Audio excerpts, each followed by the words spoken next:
Danger with Granger. Is that you, darling? You're home early. Yes, I know, Grace. Is dinner ready? I must eat quickly and get back to the laboratory. Robert Playfield, you've been at that laboratory every night for the past 2 weeks. Well, it can't be helped. I'm working on a very important project. But what is this important project? I can't tell you. It's an extremely secret matter. May I go over to the laboratory with you? No, that's impossible. I'll be back around midnight. Robert. Now, what is it now? I've told you all I'm going to. This note. I found it crumpled up in the wastepaper basket in your room. Grace, have you been snooping through my things? Yes, I have. And I think I'm entitled to an explanation. Just why would anyone write you a letter threatening to kill you?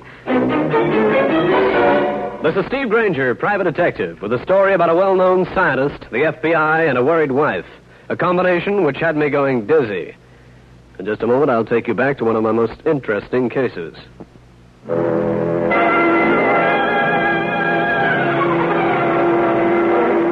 This is Grainger. It was late afternoon when a woman walked into my office and identified herself as Mrs. Robert Playfield. She was a very beautiful woman, in her middle 30s, and she was also very worried. Mr. Grainger, I'm here because of my husband, Robert Playfield. You may have heard of him. He's the electronics expert. Yes. Seems to me I've read about him in the papers. A lot of development work for the government. That's right. Mr. Grainger, I have reason to believe that someone intends to kill my husband. A friend of mine recommended you as a capable man. I thought you could handle this matter. If I did, the first thing I'd do would be to check the FBI. Mr. Grainger, I don't care how you handle this. I simply want my husband protected at any cost. Do I make myself plain? You certainly do. And I'll be glad to help. But, Mr. Grainger, there's one thing to remember. My husband is to know nothing about this. You understand? Nothing. As soon as Mrs. Playfield left, I picked up the phone and called a contact of mine at the FBI. This is Steve Grainger. Say, is Pete around? Thanks. Now, hiya, Pete. What do you got in Robert Playfield, the electronics expert? I see. You keeping an eye on him? Of course I've got a reason for asking. His wife was just in here. She hired me to see he didn't get hurt. Sure. Yeah, I'll be around. I hung up, got on my coat, and beat it over to take a look at Dr. Playfield's laboratory. His research spot was on the Lower West Side, located on an inconspicuous side street. It was as gloomy as the morgue, even at this hour of the day. The street was deserted, except for a derelict who moved up to me. Hey, mister. What do you want?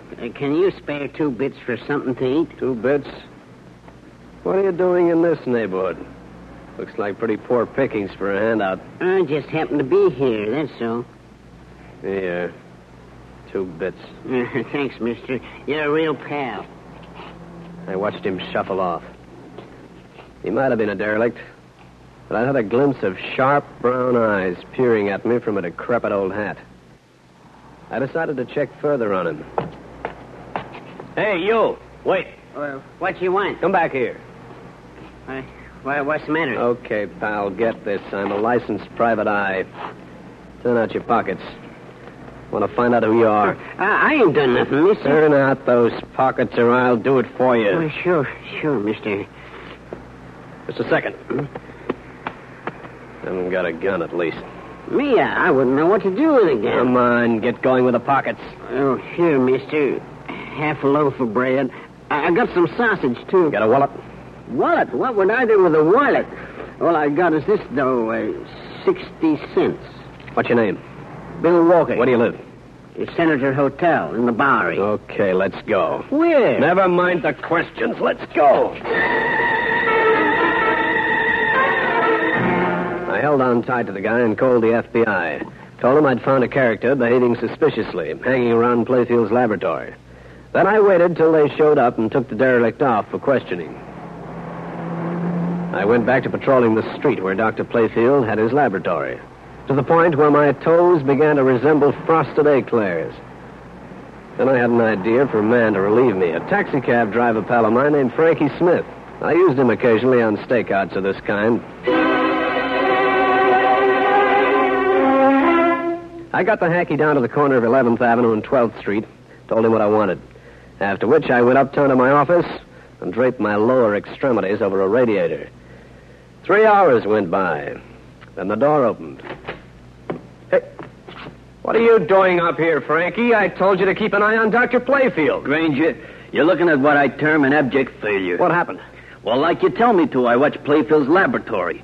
I park my hack on the corner, and when things get chilly, I climb inside, toast my toes. Never mind the build-up. What happened? Well, I'm sitting in the car, like I said. All of a sudden, this man Playfield walks out his front door. He beats it down the street towards me. Well, I'm lost. If I follow him, I have to leave my cab. So you followed him in the cab? No, because when he gets to my corner, he motions me over. Now, this looks good to me, so I accept this call. He tells me 55th Street and 6th Avenue. Frankie, cut the verbosity. How did you lose Dr. Playfield? Simple. He climbs out of 55th and 6th Avenue. I run the cab into a hack stand and take out after him. I stayed glued to him, the kind of friend. Yeah, go on. Only I become unstuck. He walks into a drugstore through the only door. I wait outside. He comes charging out like a cat with a turpentine tail and brushes me off my feet. So by the time I recover, he is but gone. Well, that's just great. As a watchdog, you're about as useful as a 4-week-old kitten. Out.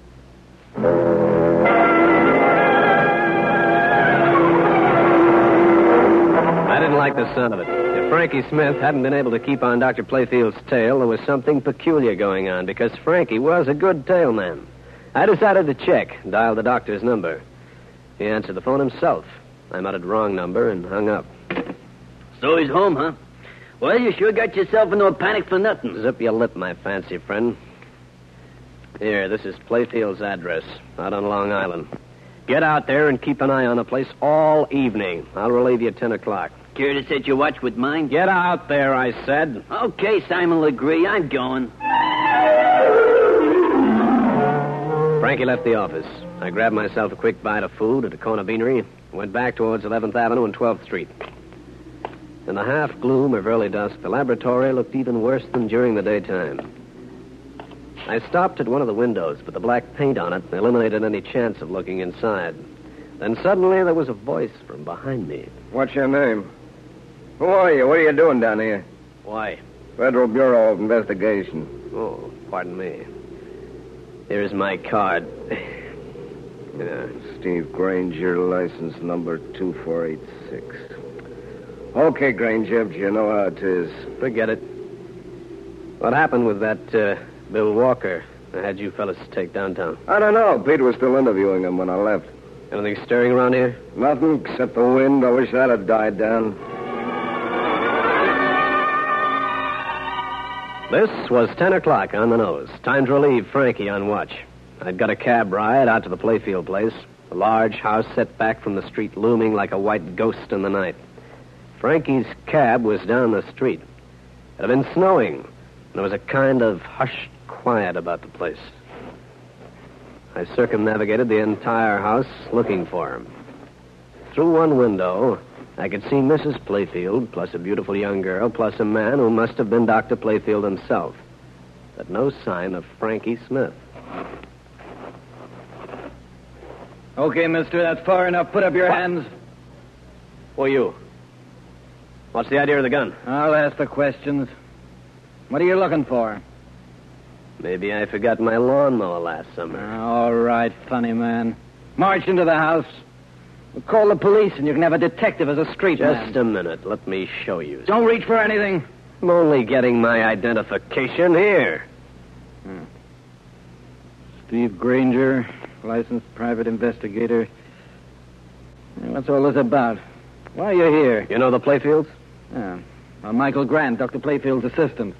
I had a man watching this place. He seems to have disappeared. He came in that cab up the street. Have you seen him? I saw him standing by the cab some time ago. How'd you happen to come outside? We were playing cards. Dr. Playfield went into the kitchen to make a drink. Well, he forgot the card game and talked. I wanted a breath of fresh air. Thought I heard somebody. Wonder where Frankie could have gone to. It's light enough to look for tracks. They'll be clear in the snow. Want to make a try? Come on.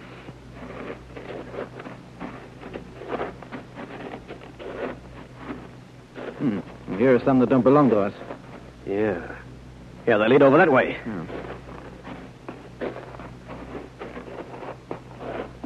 Hey, look, the tracks go around the back of the house. Yeah.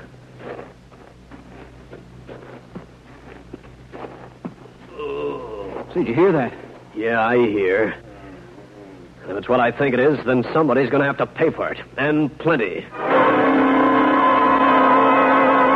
That groan sounding on the winter night gave me one chill feeling. If anything had happened to Frankie Smith, there was going to be a mighty big blow-up. And I was feeling like just the boy to press the switch. In just a minute, I'll bring you the climax of the case.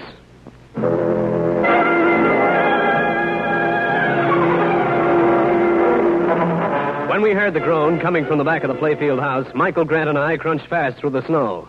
All the time, I couldn't help a feeling of apprehension. And then we saw it, a figure behind the woodbox. As we raced up, I recognized Frankie Smith, trying hard to raise himself onto his feet. Frankie, are you all right? Oh, my head. Who hit you? You think I got eyes in the back of my head? Oh, they came up from behind you, huh? Oh, yeah. Well, come on. I better get you to a doctor. Grant and I loaded Frankie into his cab, and I drove him to a doctor. While the medico was making his checkup, I called Cal Hendrix. Hiya, Steve. How's the mayhem and murder business? Save the comedy for your newspaper pals, will you? Listen, Cal, call the FBI for me, will you? Sure, Stevie. What's up? Just ask for Pete and ask him to run a quick check on a man named Michael Grant. He's a sort of assistant to Dr. Robert Playfield. Playfield, the electronics man? Yeah. Look, do you have to ask so many questions? Well, how do you think I make a living? I know how you make a living, my friend, out of my sweat and tears. I get myself beaten up regularly, and you get the story. Well, one of us has got to come out with something. Get on to the FBI, Cal. And tell them to call you back. I'll drop by and find out what they tell you. Okay, Stevie. Oh, one thing. Yeah. Don't be too careful in dark alleys, will you? Give the hoods an even break. Otherwise, I don't eat this week. I hung up and went back to the doc, who was patching up Frankie Smith. The cabbie was okay, so we got back into his taxi, and he dropped me off at my place. The following morning, I was in my office bright and early. I checked with Cal Hendrix, found the FBI had given Michael Grant a clean bill of health. Then I got my first surprise of the day. Dr. Robert Playfield walked in and started talking without preamble. You are Steve Grainger, are you not? I am, Dr. Playfield. Mr. Grainger, my wife has told me about employing you. At first, I was inclined to be angry at her interference, but when I remembered what happened last night, I agreed with her. Oh, what happened last night? It was at our place in Long Island. First, I noticed a taxi parked up the street. The driver was watching the house. Oh? Later, Michael Grant went outside. He was gone for some time. When he returned, he was quite evasive. Michael Grant? He's been my laboratory assistant lately. However, just recently, I've begun to distrust him. Why? Well, I can't tell you precisely. It's just a feeling. He's too curious about my work. He snoops around. He gets into things that are confidential. Frankly, my work is highly secret. If this invention were to fall into the wrong hands, it would be disastrous. Do you want me to accompany you to the laboratory? Oh, that won't be necessary. However, my wife is giving a costume party tonight. One she's planned for months. In spite of being extremely busy, I have agreed to be there. I want you there, too. What time? The party gets underway at 8. I'll be there at 7.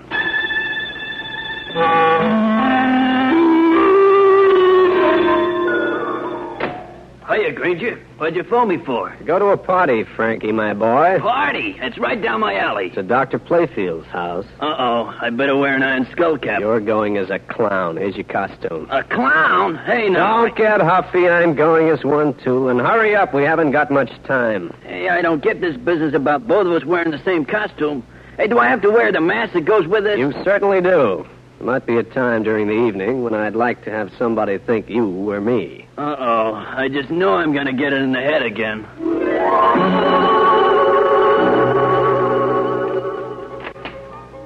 Mr. Grainger, I'm so glad you could come. Evening, Mrs. Playfield. May I present Frankie Smith? How do you do? Hiya. He's acting as my assistant. Oh, well, come in, please. Darling, Mr. Grainger's here. Oh, glad to have you, Grainger. Grainger, my suspicions regarding Grant are becoming stronger every minute. Please be very alert this evening. Dr. Robert Playfield was attired in a fake suit of armor that added a grotesque note to the conversation. The guests began arriving, 18 in all.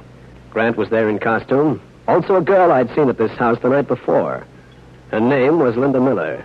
Her job, Playfield's private secretary. A while later, Dr. Playfield motioned to me, and I followed him. What's wrong, Dr. Playfield? Close the door, please. This morning, I told you that I've been working on a very hush-hush device for the government.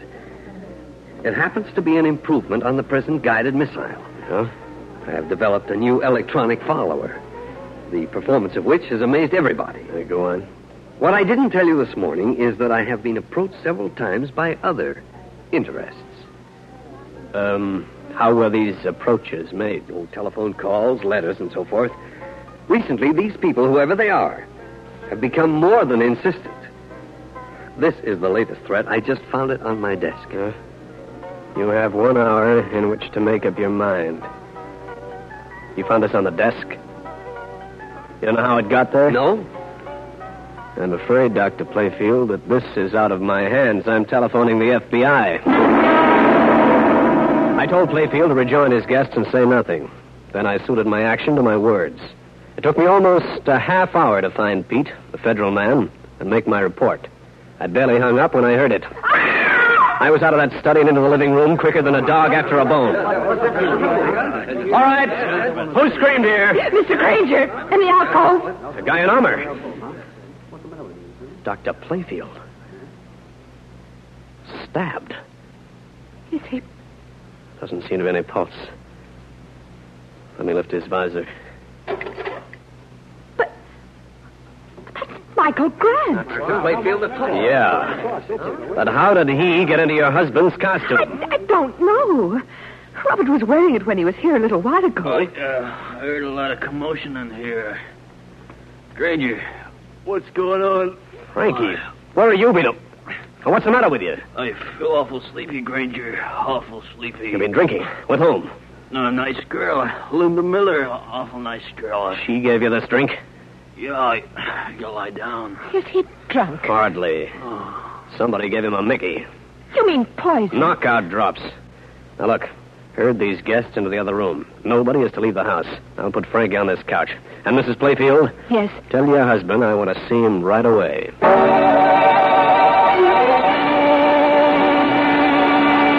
Mrs. Playfield did as I asked. I hoisted the unconscious Frankie Smith onto a couch.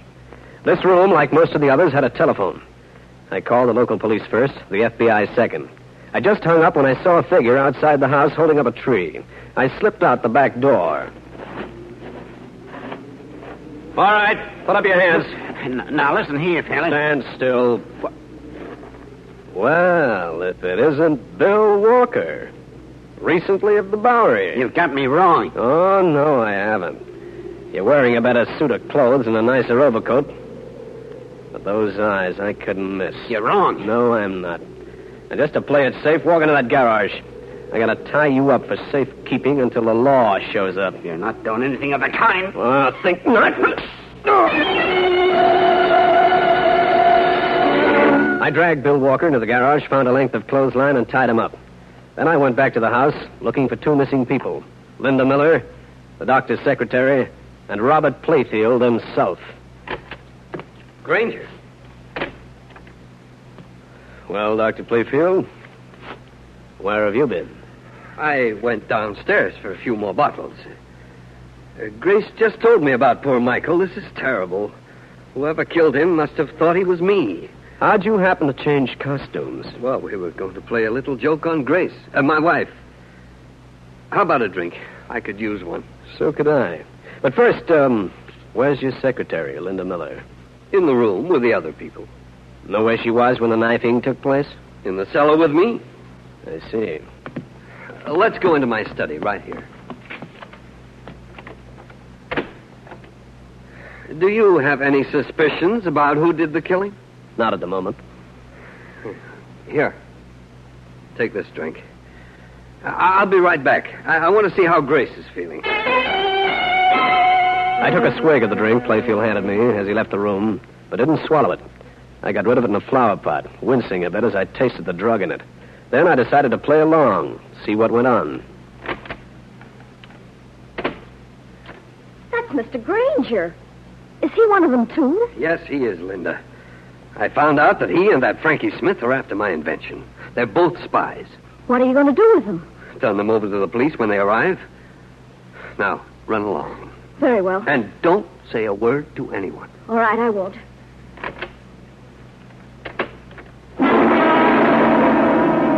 I lay in a semi-recumbent position, pretending to be unconscious. Dr. Playfield waited a long second and pulled a revolver out of his pocket and moved towards me. He held the gun in a towel to deaden the sound. Dr. Playfield, I wanted to tell you that... What are you doing with that gun? He might come to and get violent. Now, please stay out of here. You were going to shoot him, weren't you? I'm going out and tell... Oh, no. You're keeping that pretty mouth shut. Let go, you're choking me. Hold it, Playfield. Granger, I thought you were... Sorry to disappoint you. Why, you... Hold it, Playfield. What? I'm Carlson, Federal Bureau of Investigation. You're under arrest for the murder of a federal agent. No. Well, friends, that's the story. I'll be back to wrap up the case in just a minute. The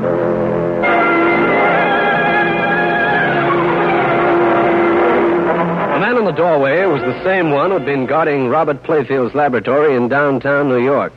His bullet took the doctor through the shoulder. After medical treatment, Playfield was taken to the city for booking. The FBI man, Carlson, filled in matters for me. We couldn't afford to have you know the truth, Granger. We've been suspicious of Playfield for a long time. We planned a grant on the lab to keep an eye on him. Grant had found out that Playfield was dealing with a subversive group. That's why Playfield killed him. And what about those threatening letters? Playfield planted those himself. He was due for a big payoff tomorrow, then he was going to disappear. And his secretary, Linda Miller? Yeah, Playfield fooled her. She's innocent. Even though she did feed Frankie Smith knockout drops. I guess I wasn't much of help. But you were, Granger. When Mrs. Playfield employed you as a guard, it brought matters to a head.